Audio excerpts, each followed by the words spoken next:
दिवचल म्हालात सध्या वांयगण शेत लुवणीचें काम नेटान सुरू आसा. मया आनी हेर कांय वाठारांत ही कामां पुराय जाल्यात.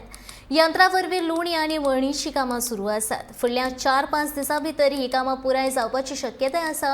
अंदू दिवचल म्हालात सुमार 950 वांयगण शेत ही लागवडी खाला आयिल्ली. अनुकूल हवामानाक लागून अंदू भात पीक समाधानकारक मेळटलें असो शेतकी खात्याचो अदमास आसा.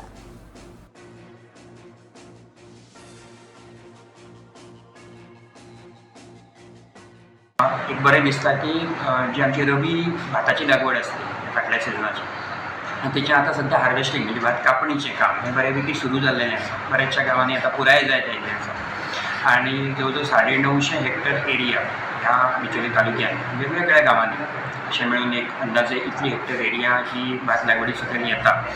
आणि हार्वेस्टिंगाचें काम जे कंबायन हार्वेस्टर मशीन आसा आमचें ताका 50% सबसिडी शेतकऱ्यांक मेळटा ह्या हार्वेस्टिंगाचें जे कितें ताचो कॉस्ट जाता ताचेर.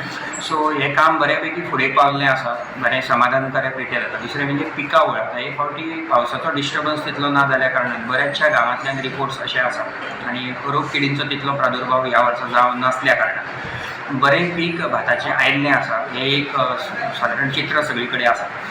आणि ह्या पद्दतीन एक स्मुथली हे सगळे जे मशीन एजन्सीज आसात एक बऱ्यापैकी हार्वेस्टिंगाचो प्रोग्राम ह्या सगळ्या लोकांचो शेतकऱ्यांचो करून दितले आनी बरो अनुभव आसा. रिपोर्टूय बरो आसा आणि आमचे तांचे कडेन संपर्क कायम आसता की हार्वेस्टिंगाचें स्मुथली लोकांचें काम हे जावचें.